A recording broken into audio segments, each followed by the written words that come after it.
जय हिंद दोस्तों, real time analysis में आपका स्वागत है। मैं हूं रोहित कुमार। आज हम आपको बताने जा रहा हूं कि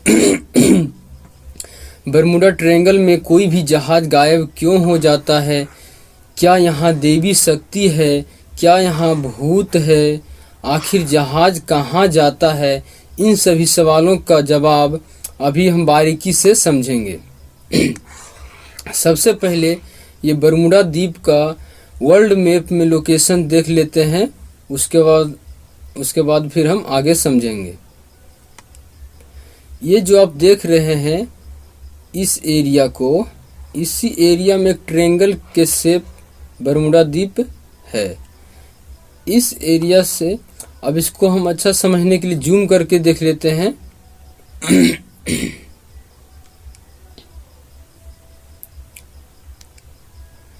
देखिए, ये जूम करके यह एरिया जो है फ्लोरिडा से प्लूटो रिको द्वीप, देखिए ये फ्लोरिडा है और यह प्लूटो रिको द्वीप से बरमुडा द्वीप तक फैला हुआ है।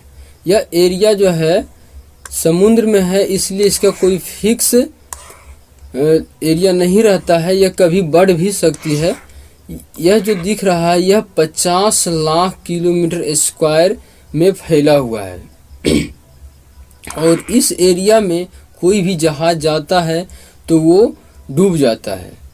अब इसको हम डिटेल से समझेंगे।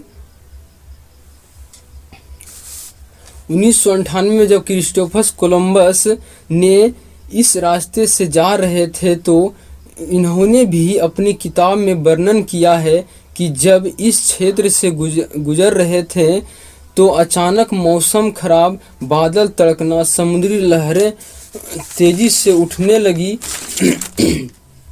और इनका जहाज अनबैलेंस होने लगा। उस समय जहाज को रास्ता बताने के लिए केवल ये जो कंपास दिख रहा है ना, यही कंपास हुआ करता था। यह कंपास भी उस क्षेत्र में काम करना बंद कर देता है, यह क्रिस्टोफर कोलंबस ने भी माना है। 1964 में विंसेंट गैडिज ने अपनी पुस्तक में इस ट्रायंगल को रहस्यमय ट्रायंगल कहा है, क्योंकि इस क्षेत्र में जहाज जाने के बाद इंजन काम नहीं करेगा, कोई तैरना चाहे तो वो तैर भी नहीं सकता है, अजीब अप्रिय घटना होने लगती है। यहाँ से जहाज गायब होकर कहाँ जाती है यह किसी को पता नहीं चलता था। यूँ तो यहाँ कई प्रकार की घटना, हजारों घटना हुई है, लेकिन हम मुख्य घटना को समझते हैं। अगस्त 1942 को अमेरिका का नौसेना जहाज अपने बम्बारमेंट करके लौट रहा था। इसी एरिया से उसे लौटना था, लेकिन उसका रेडियो स्टेशन से संपर्क टूट जाता है, नेविगेशन सिस्टम काम करना बंद कर देता है। सब में कॉमन समस्या होता है, इसका भी कंपास काम करना बंद कर देता है और इसे एक रेस्क्यू टीम खोजने के लिए जब गया तो रेस्क्यू टीम का भी कोई पता नहीं चला, वो कहाँ गया आज तक किसी को पता नहीं चला।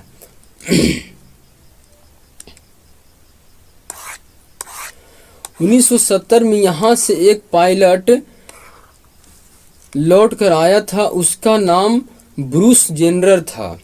इन्होंने बताया कि बरमुडा ट्रायंगल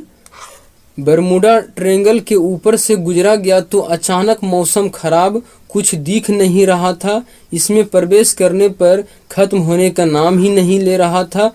जहाज की स्पीड काफ़ी तेज हो गई थी, कोई भी रडार सिग्नल मैच नहीं कर रहा था, इन्हें कुछ समझ नहीं आ रहा था। लगभग 3 मिनट में अच्छी खासी दूरी तय करने के बाद वो जहाज को लैंड कराएं। 3 मिनट में ही वो 150 किलोमीटर दूरी तय कर लिए थे, यानी कि 3000 किलोमीटर प्रति रफ्तार उनका जहाज हो गया था और यह यात्री विमान के लिए संभव नहीं है, यह तो एक लड़ाकू विमान की चाल होती है। बहुत लंबे समय से बरमुडा ट्रायंगल रहस्यमय के कारण बना। लोगों को लगता था कि यह दैवीय शक्ति है जो जहाज को अपनी ओर खींच लेती है, लेकिन ऐसा कुछ भी नहीं है। यहाँ नेचुरल घटना होती है।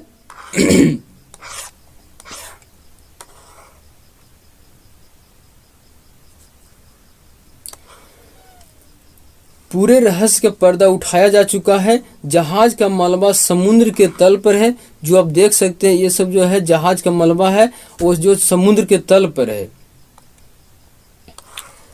अब इसका लॉजिक समझते हैं, आखिर ऐसा क्यों होता है। इस एरिया में समुद्र के नीचे ज्वालामुखी है। यह ज्वालामुखी विस्फोट होते रहती है।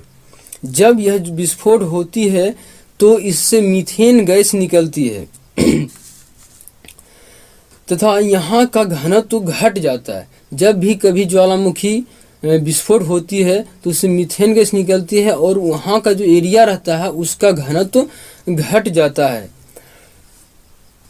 जिसके कारण अचानक जहाज नीचे धंसने लगती है। इसी कारण वहाँ कोई तैरने की कोशिश भी करता है तो वो तैर नहीं सकता है। जिस प्रकार पानी में मीठी तेल मिला देने से मच्छर मर जाता है, यानी कि डूब कर वो मर जाता है, ऐसा नहीं कि वो तेल को सूंघने से मरता है। वो मच्छर जो है डूब कर मर जाता है, क्योंकि पानी का घनत्व कम हो जाता है, मच्छर उसमें डूब जाता है और वो मर जाता है। सेम उसी पर घटना वहाँ होती है। यहाँ पर भी होता क्या है, ये जो है ना, यहाँ का घनत्व घट जाता है और ये जहाज देखिए किस प्रकार आराम आराम से डूब रहा है। तो उसी प्रकार जहाज डूब जाता है। दूसरा कारण यहाँ ये भी होती है कि इस एरिया में समुद्री पहाड़ है। जब हवाएं इस पहाड़ से टकराती है तो समुद्र में हलचल होने लगती है तथा समुद्र जल एवं बादल को लहर में बदल देता है, जिसके कारण जहाज इसमें फंस कर डूब जाता है। जो कि देख रहे हैं, ये जहाज डूब चुका है। आई होप आप समझ चुके होंगे। यदि आप इस चैनल पर नए हैं तो चैनल को सब्सक्राइब कर दें एवं बेल आइकन को भी दबा दें, ताकि आप तक नए नए वीडियो सबसे पहले पहुंच सके। आज इतना ही, मिलते हैं नेक्स्ट वीडियो में। जब तक के लिए जय हिंद।